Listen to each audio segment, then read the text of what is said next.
My best friend had a daughter, Sarah, that had just turned 7, and I would occasionally watch her whenever they needed.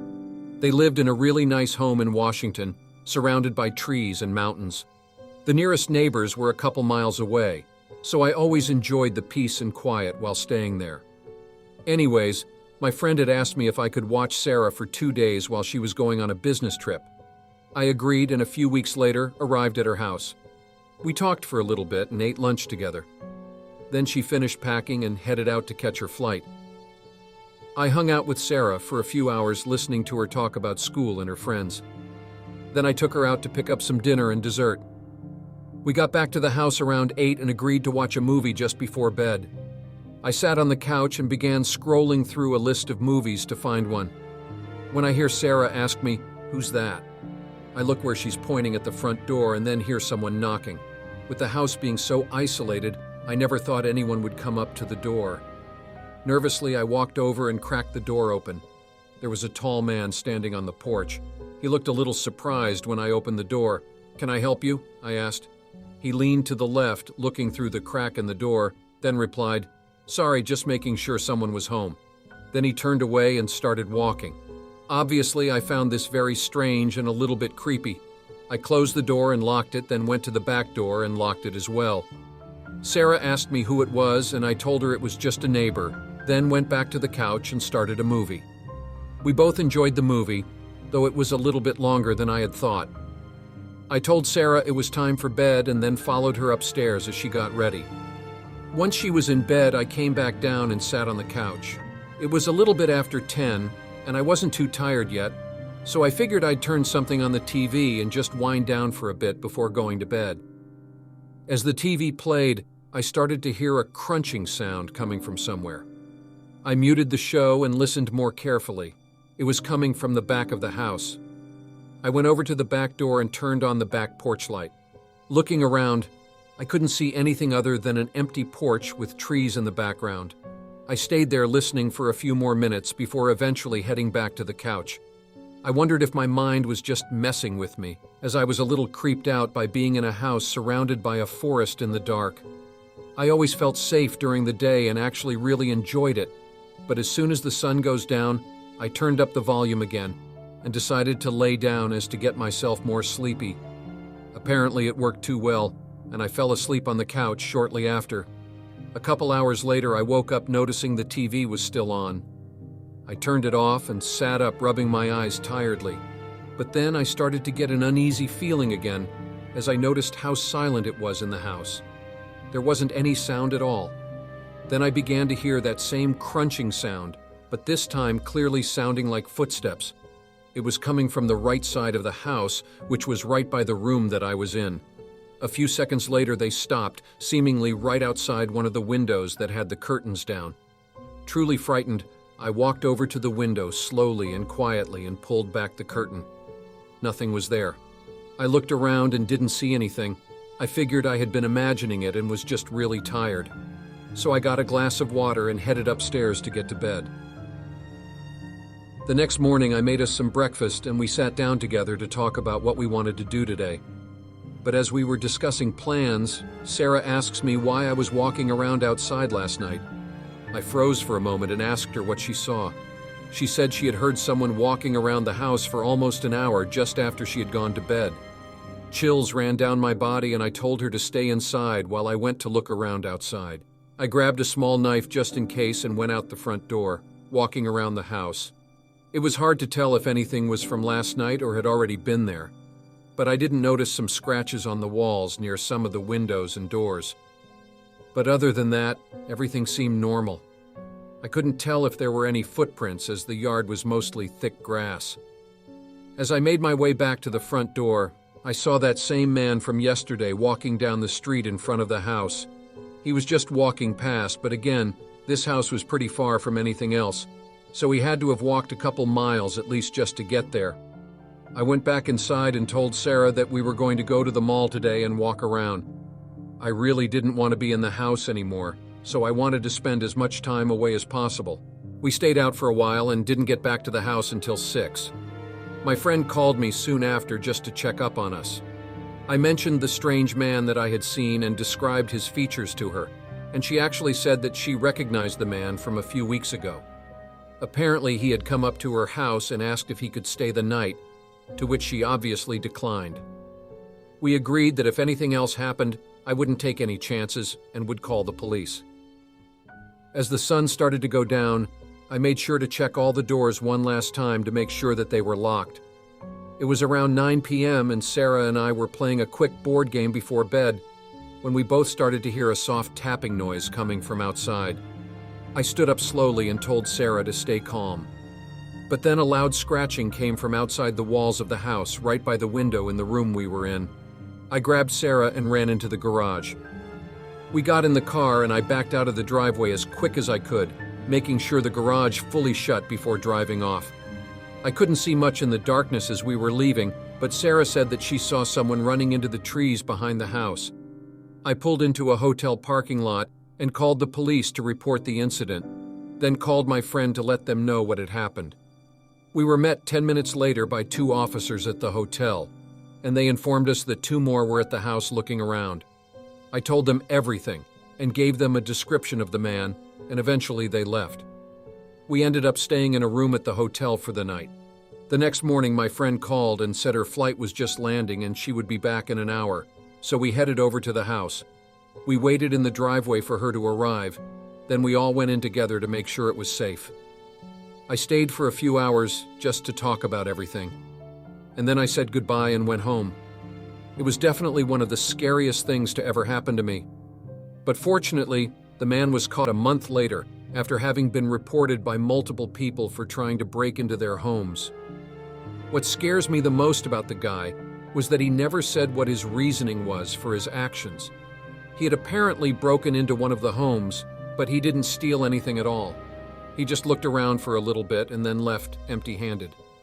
It always makes me wonder what he was actually trying to do on the night he tried to break in. I was about 13 or 14 and I was babysitting 2 boys for some church members. I had done this before and the kids loved me and the parents were very comfortable with me. This was a night where they were supposed to be gone the entire night. It's late as 2:30 in the morning. I was doing it for free that day because they were going to do something church-related, and that's just how I rolled back then. Anyway, the house they lived in was an apartment complex. You know, one of those small ones that had 2 floors and 4 doors on each level. They were on the bottom floor, with 2 bedrooms on either side of the apartment, with the kitchen on the left and the living room on the right, and the sliding glass door to a small patio and a public bathroom next to the front door. It was about 1:30 a.m., and I knew they would be getting home soon. The kids were knocked out after me, practically begging them to call it a night in endless bedtime stories, and I had just finished my homework. They didn't have cable. This was before Netflix became an online service, so they had a couple of DVDs and VHSs to watch. So I grabbed one of the Land Before Time movies to make the night go quicker. I was already very tired, and I had nodded off a couple times. About 30 minutes went by and I could hear knocking on the front door. Knowing the parents had a key, I did nothing but sit there in the dark with the TV glowing. Being a paranoid person and who watches and reads enough horror, I grabbed the baseball bat that was next to the couch. What happened next will haunt me forever. I heard a small voice, a young woman's. "Oh dear, that won't help you." My heart stopped, and I realized that the patio door didn't have the blind shut. My eyes shift slowly to the sliding door, and I see someone on the patio staring in. I couldn't make anything out, other than that they were very short and wide. I screamed and ran into the kids' room. Thankfully, they were still asleep. Sadly, this was before I had a cell phone and there were no cordless landlines I could access. All I did was push the dresser in front of the door, and I stared out of the only window in the room. That's when it became dark as a shadow loomed across the window. The knocking started again, and the woman's voice in a slow, creepy way, "Come on, dearie, I won't hurt you, please come out." The window was being knocked so hard that I was afraid it was going to break. The kids finally woke up and they were screaming and scared. I was a big girl, and I could at the time lift my own weight, but knowing I had 2 kids with me, I became vulnerable and afraid. Not too long after this, I hear the father yell out, "Hey, who the hell are you?" And the person ran off. The front door opened shortly after, and there was harsh knocking on the kids' bedroom door. Thankfully, it was the parents, and after I let them in and put the dresser back, I explained what happened and they called the police. When they arrived, they obviously found nothing but the bushes that hide the patio were obviously cut up and ripped up to get through. I babysat for them once more after this, but they moved away about 5 months later. When I turned 16, I had trouble deciding on what job to get. I really wasn't excited to work at the typical fast food or retail job, but at that age, there weren't many options. I had done babysitting before, but only for my parents' friends.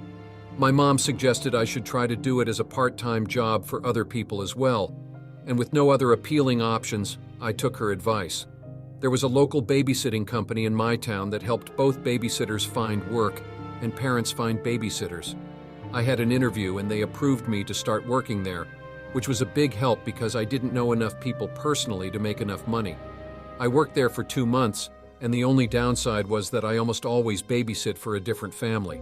Mostly it was just parents going away for a special night or something, so they didn't have recurring work for me. I finally had one of the previous parents book another appointment with me. It was a single dad who took care of his daughter, Alyssa. All I remembered about him was that he didn't talk much. He had the next appointment scheduled from 6 to 10, so at 6 o'clock I pulled into his driveway and knocked on his door. He opened the door and gestured for me to come in. I stepped inside and Alyssa came from around the corner to say hi. Then the dad told me very specific, unusual instructions for the night. He said he would be back at exactly 10 p.m., but that I needed to leave a few minutes before that. I simply nodded and said, okay, no problem, but after he left, I thought about it more. It was a bizarre request, and I didn't know why he would be so strict about that. Over the time I babysat Alyssa, we did all the usual things. We played a few games, watched some of her favorite shows, and ate a small dinner. At one point, she took a quick nap on the couch, and I decided to walk around the house. Not to be creepy or anything, but just to make sure everything was normal. The dad left me with a bad feeling, so it made me feel better to see that the house was normal. But thinking about it more, I didn't feel comfortable leaving the house before he got home.